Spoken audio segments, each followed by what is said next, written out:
Hello students, कैसे हैं आप सब लोग। इकोनॉमिक्स का रिवीजन भी चालू हो गया है शाम को 5 बजे। इसी वीक के अंदर पूरा का पूरा इकोनॉमिक्स वन शॉट रिवीजन के अंदर इंडियन प्लस मैक्रो पूरा खत्म होने जा रहा है। लेकिन साथ साथ में ही हम बनाएंगे सैंपल पेपर भी। ये सीबीएसई का ऑफिशियल सैंपल पेपर है, तो इसके एक एक क्वेश्चन जो है वो इंपॉर्टेंट है। तो मैं इसे 3 पार्ट में कवर करूंगा। आज मैं पार्ट 1 के अंदर इसके 20 मोस्ट इंपोर्टेंट एमसीक्यू कवर करूंगा। तो आप सबसे रिक्वेस्ट है कि वीडियो एंड तक देखना, एक एक क्वेश्चन की वीडियो को पॉज करना, फिर आप पॉज करके आंसर देना, फिर देखना कि आपका आंसर मेरे से मैच करता है कि नहीं करता। यकीन मानो बहुत कॉन्फिडेंस आएगा और लास्ट में बताना कि आउट ऑफ 20 आपका स्कोर कितना है। चलो स्टार्ट करते हैं बिना देर के। पहला question, the government can achieve its budget objective by redistribution income by. देखो, जो बजट का ऑब्जेक्टिव है उसे सरकार कैसे अचीव कर सकती है। पॉज करो वीडियो और अपने आप आंसर देने की कोशिश करो। पहला, managing general public general price level through economy in the economy to the desired level, increasing the GDP और bringing the production of goods and services under its direct and absolute control, rationalisation of taxes in pro poor direction. तो class आप मुझे बताओ कि government जो है अपना जो बजट का ऑब्जेक्टिव, आपको शॉर्ट में याद करवाता हूं।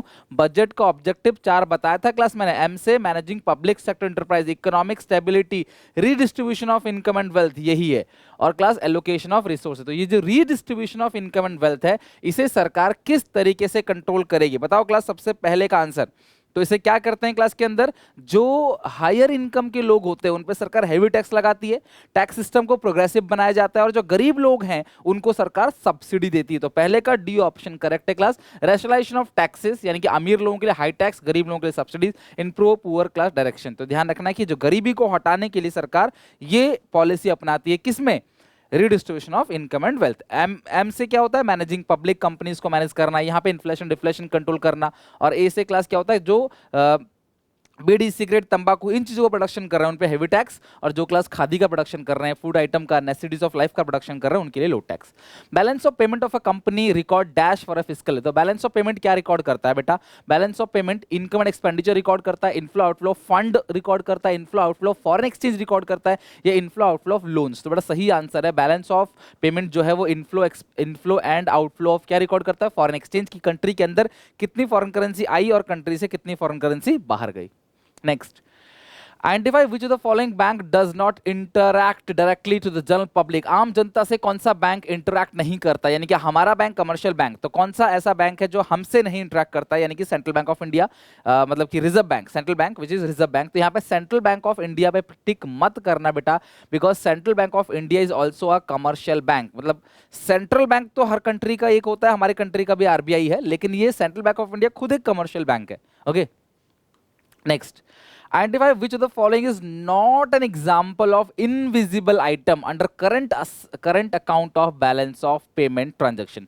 तो आपको आइडेंटिफाई करना है, क्या आइडेंटिफाई करना है class, which of the following item is not an example of invisible item। देखो, विजिबल आइटम होता है करंट अकाउंट के अंदर, इनविजिबल आइटम होता है, और क्या होता है, यूनिलैटरल ट्रांसफर। तो इनमें से कौन सा इनविजिबल आइटम का एग्जांपल नहीं है, air and sea transport, postal and courier services, education related trade, class A trade है, और मर्केंडाइज लिंक ट्रांजैक्शन। तो आपको बताना है क्लास की इनमें से कौन सा इनविजिबल का एग्जाम्पल नहीं है। इनविजिबल का एग्जाम्पल कौन सा नहीं है आपको ये बताना है। देखो, एयर एंड सी ट्रांसपोर्ट, भैया हम लोग जो हवाई यात्रा करते हैं क्लास, या पानी की जहाज से कहीं जाते हैं क्लास, क्रूज शिप में, तो यार ये सब तो सर्विस ले रहे हैं हम। पोस्टल कोरियर तो साफ साफ सर्विस है। एजुकेशन रिलेटेड ट्रेड, तो एजुकेशन भी क्या है क्लास, एक तरीके से सर्विस, हम बाहर वालों को पढ़ा रहे हैं, बाहर वाले हमारे इंडिया के लोगों को पढ़ा रहे हैं। लेकिन मर्केंडाइज लिंक ट्रांजेक्शन मतलब गुड्स, मर्केंडाइज मतलब क्या होता है, गुड्स। तो ये जो गुड्स है वो इनविजिबल का एग्जाम्पल नहीं है। फोर्थ का डी। आपको 2 स्टेटमेंट दिया गया है, आपको बताना है कि दोनों स्टेटमेंट में से कौन सा करेक्ट है कौन सा इनकरेक्ट है, या दोनों करेक्ट है दोनों इनकरेक्ट। डीमोनेटाइजेशन वाज, आप मुझे ये भी बताना है कि डीमोनेटाइजेशन कब हुआ, नोटबंदी जो हुई थी वो कब हुई थी, कमेंट करके मुझे बताओ सारे बच्चे अगर याद है तो। Demonetisation was the step taken by the government of India in order to tackle the problem of the corruption, corruption की प्रॉब्लम, ब्लैक मनी, टेररिज्म, फंड जो टेररिज्म के लिए फंडिंग होती थी, सर्कुलेशन ऑफ फेक करेंसी, इन सब के लिए बिल्कुल सही है क्लास, इसीलिए डिमोनेटाइजेशन हुआ था। Demonetisation has insured improve the tax compliance in Indian over the period of time. तो क्लास इससे क्या हुआ, जो टैक्स कंप्लायंस है, लोग ईमानदारी से टैक्स भरने लगे, क्योंकि चीजें जो है व्हाइट होने लगी, करप्शन को धीरे धीरे कम करने में मदद मिली। ऐसा नहीं कि खत्म हो गया करप्शन, अभी भी है, लेकिन थोड़ा बहुत जो है पहले से ये सारी चीजें राहत मिली इंडिया को, और टैक्स जो है वो इम्प्रूव होने लगा धीरे धीरे, टैक्स कलेक्शन भी ज्यादा आने लगा, और एक तरीके से आप ये कह सकते हो कि चीजें थोड़ी सी ट्रांसपेरेंट और फेयर हो गई उससे। तो बोथ स्टेटमेंट्स आर ट्रू, यानी कि ए ऑप्शन जो है फिफ्थ का करेक्ट है, दोनों ही स्टेटमेंट सही है, कुछ भी इसमें गलती नहीं है। Miss Sakshi, an economics teacher, was explaining the concept of minimum percentage of total deposit to be kept by any commercial bank. Any commercial bank, कोई भी commercial bank इसको minimum reserve maintain करेगी with the central bank. तो class commercial bank एक fixed deposit का जो commercial bank initial deposit का एक फिक्स परसेंट जो आरबीआई के पास रखता है उसको बोलते हैं सीआरआर, और जो अपने पास रखता है उसे बोलते हैं एसएलआर। तो ये मैम किसके बारे में बता रही है क्लास? सीआरआर के बारे में, ऑब्वियस है, कैश रिजर्व रेशियो। मैंने पहले भी डिस्कस किए हुए हैं क्वेश्चंस, तो आप देखो कि आपने पहले पढ़ रखा है तो आप सही कर रहे हो कि नहीं कर रहे। अगर कोई क्वेश्चन रिपीट हो रहा है तो वो इसलिए हो रहा है क्लास क्योंकि वो इंपॉर्टेंट है, और ये सीबीएसई के सैंपल पेपर क्वेश्चन है, मैंने कोई क्वेश्चन फ्रेम नहीं किया इसमें से, बहुत इंपॉर्टेंट है सैंपल पेपर क्लास, इससे रिलेटेड क्वेश्चन जरूर पूछे जाएंगे। तो आप सैंपल पेपर में 60 के 60 क्वेश्चन अच्छे से देखना। Two friends, Meera and Sindhu, were discussing the exchange rate system. Under this system, the exchange rate was determined by the market force. तो बड़ा exchange rate market force determine करता है, तो उसे क्या बोलते हैं? Flexible exchange rate, है ना? And supply, यानी demand supply पे depend करता है। However, deliberate efforts, जानबूझ के क्लास जो competent authority, वो competent authority कौन सी है क्लास? समझ गए होगे आप, RBI, to keep the exchange rate within a specified range. तो रिजर्व बैंक ऑफ इंडिया चाहता है कि एक्सचेंज रेट बहुत ज्यादा ना बढ़े। अगर बहुत ज्यादा हैवीली करेंसी अगर इंडिया की डेप्रिशिएट हो रही है तो एक्सचेंज रेट को कंट्रोल करने के लिए आरबीआई क्या करता है क्लास? एक्सचेंज मैनेज फ्लोटिंग करता है। क्या करता है क्लास? Manage floating. और इसमें सही आंसर जो है वो है मैनेज, फिक्स नहीं होगा बेटा, मैनेज फ्लोटिंग। जब डोमेस्टिक करेंसी बहुत ज्यादा डेप्रिशिएट हो जाती है तो रिजर्व बैंक ऑफ इंडिया उसे कंट्रोल करने के लिए आरबीआई के पास जो सप्लाई है फॉरेन करेंसी की, उस सप्लाई को बढ़ा देता है ताकि एक्सचेंज रेट डिजायर लिमिट्स के अंदर रहे। तो सही आंसर इसका है manage floating. 8th question, public goods are those goods. देखो पब्लिक गुड्स क्या होता है? जो आम जनता के लिए, सबके लिए अवेलेबल है, कलेक्टिवली उसे हर कोई यूज कर सकता है, this is called public goods. तो public goods collectively consume by the public, बिल्कुल सही है। Public goods are excludable. बेटा देखो पब्लिक गुड्स जो होता है वो नॉन एक्सक्लूडेबल नेचर का होता है, यानी कि पब्लिक गुड्स ऐसे गुड्स है जिनको यूज करने से आप किसी को रोक नहीं सकते। लेकिन लाइक स्ट्रीट लाइट, अगर स्ट्रीट लाइट जल रही है, पार्क है, सरकारी तरफ से कोई फैसिलिटी हो रही है, सरकार की तरफ से मिल रही है, तो वो सबके लिए है, तो उसे आप रोक नहीं सकते। जैसे डेंगू वगैरह चल रहा है तो हर जगह जो है मच्छर मारने की दवाई छिड़क रहे हैं, तो वो सबके लिए है, उसे आप यूज करने से किसी को रोक नहीं सकते। Non excludable and non rivalries. बड़ा नॉन राइवलरस होता है, इन्होंने राइवलरस लिख रखा है। नॉन राइवलरस का मतलब क्या है? अगर एक इंसान उसे यूज करेगा दूसरे के लिए क्वांटिटी कम नहीं पड़ेगी। स्ट्रीट लाइट, सरकार की लाइट पड़ रही है तो मैं यूज कर रहा हूं, दूसरा भी उसे यूज कर सकता है, कम नहीं पड़ेगा उसके लिए। ओके, तो जो पब्लिक गुड्स है वो होता है नॉन एक्सक्लूडेबल और नॉन राइवलरस, लेकिन इन्होंने लिखा है एक्सक्लूडेबल एंड राइवलरस, तो ये स्टेटमेंट गलत है। Only one is true, statement one is true, C option correct है, statement one is true and statement two is false. 9th question, under the balance of payment structure of a nation the two main category of account. तो class बताओ जरा, balance of payment में कौन से main category होते हैं class? Current account और capital account. तो current account, capital account, first और थर्ड। तो आप देखो फर्स्ट और थर्ड अगर किसी क्वेश्चन में है, मतलब किसी ऑप्शन में है, चेक करो क्लास, फर्स्ट और थर्ड, यानी कि बी ऑप्शन करेक्ट है क्लास, रिपीट हो गया, बी ऑप्शन करेक्ट है, फर्स्ट और थर्ड, यानी कि पहला और तीसरा, फर्स्ट एंड थर्ड। ओके, तो ये 9th क्वेश्चन हो गया क्लास। यहाँ पे देखो 10th क्वेश्चन पे आ जाओ।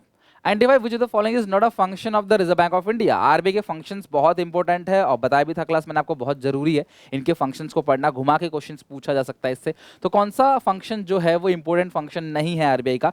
To act as a banker to government, banking facility देता है सरकार को आरबीआई, यानी सरकार का सलाहकार भी है आरबीआई, बैंकिंग फैसिलिटी भी देता है, इमरजेंसी में हेल्प भी करता है, पैसे भी देता है उनको। To act as a custodian of foreign gold reserve in India, to act as a financial adviser of the government, to issue coins and 1 rupee note. तो बेटा कॉइन और 1 रुपी नोट इशू करने का काम जो है वो 10th। देखो कई सारे बच्चे क्लास बोलते हैं कि सर 1 रुपी नोट को जो है वो आरबीआई इशू करता है। तो देखो सीबीएसई के सैंपल पेपर में ही लिखा हुआ है क्लास की आरबीआई जो है वो कॉइन्स इशू नहीं करता, ना ही 1 रुपी नोट इशू करता है। कौन इशू करता है? कमेंट करके बताओ क्लास कि 1 रुपी नोट और कॉइन कौन इशू करता है।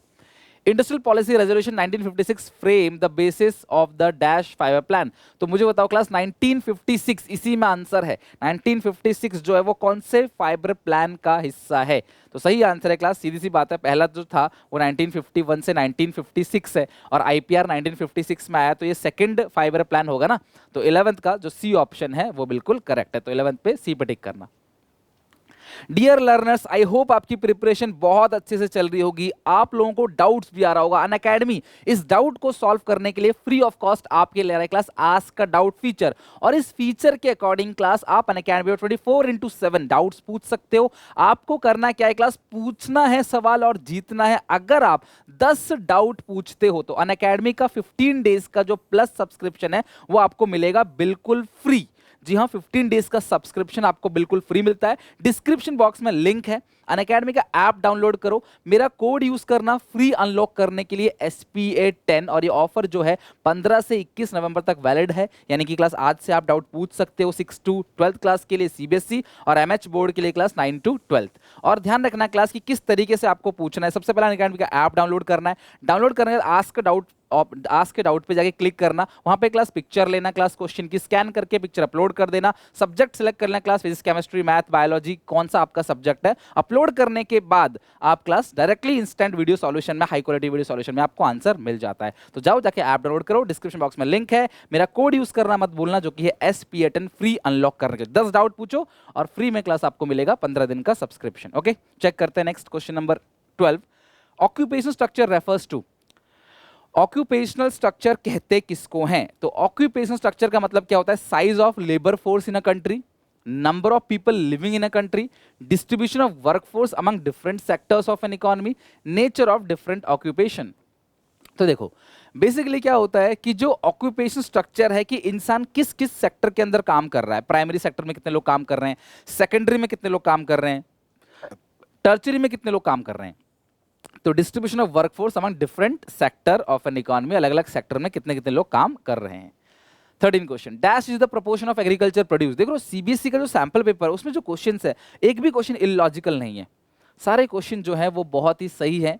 और क्लास ऐसा कोई क्वेश्चन नहीं दिया है जो मतलब कि आउट ऑफ सिलेबस हो, आउट ऑफ कंटेक्स्ट हो, इधर उधर की चीजें, ऐसा कुछ भी कवर नहीं किया हुआ। ठीक है, dash is the proportion of agriculture produce which is sold in the market by farmers after the meeting their self consumption requirement. तो भैया वो अनाज जो अपनी नीड को, अपनी रिक्वायरमेंट को पूरा करने के बाद हम बाहर बेच देते हैं, क्लास क्या बोलते हैं, trade surplus, marketable surplus, consumer surplus और प्रोड्यूसर सरप्लस। तो सही आंसर है क्लास 13 का बी, मार्केटेबल सरप्लस, यानी कि अनाज हमने खुद कंज्यूम किया, उसके बाद जो बचा उसे हम क्या करते हैं, मार्केट में बेचेंगे। और हालांकि ऑब्जेक्टिव भी वही रहता है कि जो भी हम लोग एक्स्ट्रा बचाएं उसे क्लास मार्केट में बेच सके। फॉरेन स्टेटमेंट 1 लिखा है, poverty line in India is defined as the terms of monetary value of minimum nutritional caloric requirement of an individual in a day. सीधी सी बात है, पोवर्टी लाइन तो ऐसी है ना, कितनी कैलोरी चाहिए उसको, ठीक है, या फिर कितना क्लास उसको मिनिमम न्यूट्रिशनल रिक्वायरमेंट चाहिए। तो बिल्कुल सही है class. The definition of poverty line in monetary terms, in monetary मतलब कितनी इनकम होनी चाहिए। अभी आपको पता है ना क्लास की, रूरल एरिया में 816 रुपए, अर्बन एरिया में 1000 रुपए चाहिए आपको मिनिमम, है ना। तो terms has not change over the year, तो ये बड़ा गलत स्टेटमेंट है। साफ साफ अलग अलग कमेटी आई और अलग अलग कमेटी ने क्लास जो नंबर बताए वो अलग अलग। आज अगर 2021 की बात करें तो 816 और 1000 जो है एक्चुअली में बहुत कम है, लेकिन धीरे धीरे चेंज होगा। आज से अगर हम 20 साल पहले ले, 15 साल, 25 साल, 30 साल पहले ले, तो ये अमाउंट बहुत बड़ा हुआ था। मतलब 1000 रुपये भी कोई कमा रहा है ना क्लास आज से 50 साल पहले, तो वो बहुत ज्यादा कमा रहा है, मतलब वो अमीर है, बहुत अमीर, 1000 रुपये भी कमा रहा है। तो इसीलिए क्लास ये चेंज होता रहता है। पॉवर्टी की definition time to time change होता जाएगा। आज वो गरीब है, इतना अमाउंट कमा रहा है, तो ये कल को अगर उतना अमाउंट कमाएगा तो और ज्यादा गरीब होगा, तो इस लिमिट को बढ़ाया जाता है। ठीक है, तो ये दूसरा स्टेटमेंट साफ गलत है, तो 1 is true and statement 2 is false. तो सी ऑप्शन इसका करेक्ट है। India is often called as outsourcing hub, तो भाई सही बात है, बिल्कुल इंडिया जो है आउटसोर्सिंग हब है, बन चुका है आईटी सेक्टर का basically. Availability of skill man power is one of the prime factor responsible for status gain by the India. तो इंडिया में जो availability of skill man power है, तो एक तो मैन पावर अवेलेबल है चीप रेट पे, ये एक अच्छा रीजन है। तो स्टेटमेंट दोनों ही ठीक है, तो बोथ स्टेटमेंट आर ट्रू। तो 15 क्वेश्चन का ए ऑप्शन जो है वो करेक्ट है। ओके, आई होप क्लास कि आप लोगों से क्वेश्चन बन रहा होगा और सीबीएसई के सैंपल पेपर के क्वेश्चन सारे बन रहे होंगे। एक बार मैंने जो करा रखा है, आपको पढ़ा रखा है उसके बाद, ठीक है। तो बताना मुझे कमेंट में समझ आ रहा है कि नहीं। रिवीजन सीरीज बिल्कुल जोरों शोरों पे चल रहा है क्लास। अकाउंट्स का भी है, शाम को 7 बजे इको का रिवीजन सीरीज भी आज, सॉरी अकाउंट्स का रिवीजन सीरीज भी आ जाएगा, गुडविल पढ़ेंगे। शाम को 5 बजे ऑलरेडी आप लोगों ने देख लिया होगा क्लास इको का रिवीजन सीरीज। तो मैं डेली बेसिस पे काम कर रहा हूँ, बहुत अच्छे से मेहनत कर रहा हूँ आप लोगों के लिए। बस आपको मेरा सपोर्ट करना है, ऐसे ही आपको मेहनत करते चले जाना है, डेली बेसिस पे काम करना है। Okay, before the advent of green revolution 1960, तो ग्रीन रेवोल्यूशन कब आया? 1960s के पीरियड में। उससे पहले India was primarily dependent on, आपको मैंने कहानी सुनाई थी ग्रीन रेवोल्यूशन की, इंडिया किस तरीके से यूएस पे डिपेंड था। तो यहाँ पे प्लीज गलती से भी आप ब्रिटेन टिक मत कर देना। सही आंसर है क्लास यूएस से। हम लोग अमेरिका पे डिपेंड थे, उनका एक लॉ था PL 480, जिस लॉ के अकॉर्डिंग क्लास पब्लिक लॉ, वो हमें क्लास अनाज जो है वो सस्ते रेट पे सप्लाई कर रहे थे, approximately free. From the following given set of the statements, column first and second, choose the correct pair। तो आपको करेक्ट पेयर बताना है, कौन सा पेयर करेक्ट है। Export of goods and services, तो export of goods and services क्या है? एक्सेस ऑफ एक्सपोर्ट, यार ये तो नहीं है। एक्सपोर्ट का मतलब trade surplus and element of invisible item, trade surplus and element of invisible item. Current transfer देखते हैं क्या है इसमें। Current transfer to rest of the world record as a positive item. देखो अगर हमने किसी बाहर वालों को दिया है फिर तो पैसा गया ना, ये तो माइनस हो गया। पोर्टफोलियो इन्वेस्टमेंट को फॉरेन इंस्टीट्यूशनल इन्वेस्टमेंट कहते हैं, इसे फॉरेन इंस्टीट्यूशनल इन्वेस्टर्स करते हैं। तो डी का जो फोर्थ पॉइंट है वो बिल्कुल करेक्ट है, बाकी कोई भी सही नहीं है। सो डी का फोर्थ पॉइंट यानी कि डी ऑप्शन जो है वो बिल्कुल करेक्ट है इसका, ठीक है। 18 क्वेश्चन देखो जरा, 17 का डी हो गया, 18 क्वेश्चन देखो जरा क्या है।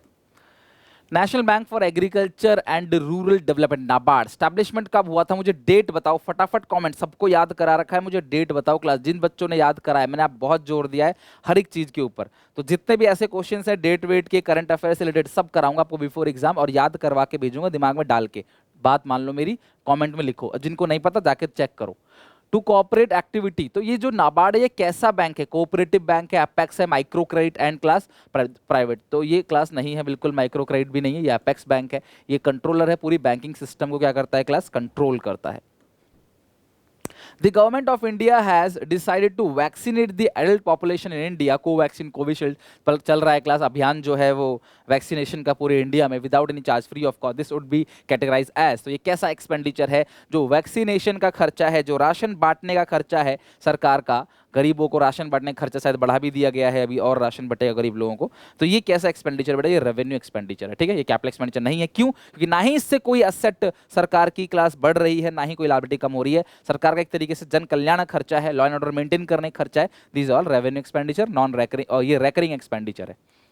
आज की क्लास का आखिरी question, dash is not the reason of poverty. गरीबी के बहुत सारे कारण हैं, तो इनमें से कौन सा वो कारण है जो पॉवर्टी का नहीं है? पॉपुलेशन एक्सप्लोजन, तो ये तो कारण है। Rise in per capita GDP, ये नहीं है। पर कैपिटा जीडीपी बढ़ेगा तो यार पर पर्सन को ज्यादा सामान मिल रहा है ना यार, टोटल प्रोडक्शन का, तो ये कैसे गरीबी? तो गरीबी हटाता है। तो बी जो है वो वो रीजन नहीं है पॉवर्टी का। बाकी लो कैपिटल फॉर्मेशन तो ये तो है ही, और सोशियो इकोनॉमिक एक्सक्लूजन, ये भी क्लास जो है वो एक तरीके से गरीबी को हटाने का मतलब कि गरीबी का कारण है, ठीक है। लो कैपिटल फॉर्मेशन मतलब लो इन्वेस्टमेंट, और सोशियो इकोनॉमिक एक्सक्लूजन मतलब क्या होता है? कुछ लोगों को इकोनॉमी की सारी बेनिफिट्स मिल रही हैं, लाइक एयरपोर्ट खुल रहा है, बुलेट ट्रेन चल रही है, सबको नहीं मिल रहा है इसका बेनिफिट। कुछ अमीर लोग हैं वही उसका बेनिफिट ले पा रहे हैं, इसलिए ये क्लास गरीबी का कारण बनता है। तो इस तरीके से क्लास 20 क्वेश्चन मैंने कवर किए। आप मुझे कॉमेंट सेक्शन में जरूर बताना कि आउट ऑफ 20 स्कोर कितना, आपकी प्रिपरेशन कैसे चल रही है। इकोनॉमिक्स का रिवीजन सीरीज आज कैसा लगा, अपने सारे दोस्तों में शेयर करना है क्लास। रिवीजन सीरीज MCQ, जैसे ही रिवीजन सीरीज 25 तक खत्म हो जाएगा सारा कुछ, तो इसी वीक तो वो खत्म हो जाएगा, और उसका 25 तारीख तक खत्म हो जाएगा। फिर क्लास कुछ मॉक टेस्ट लेंगे और हो सके तो लाइव भी लेंगे आपके साथ। आपका वन शॉट रिवीजन भी होगा बिफोर एग्जाम, आपका कंप्लीट सिलेबस का एक ही साथ रिवीजन भी होगा। बस आपका प्यार सपोर्ट चाहिए। ऐसे ही वीडियोस को क्लास शेयर करते रहो सारे दोस्तों में, अपनी पढ़ाई करते रहो जम के। बाय बाय, टेक केयर, मिलते हैं नेक्स्ट वीडियो में।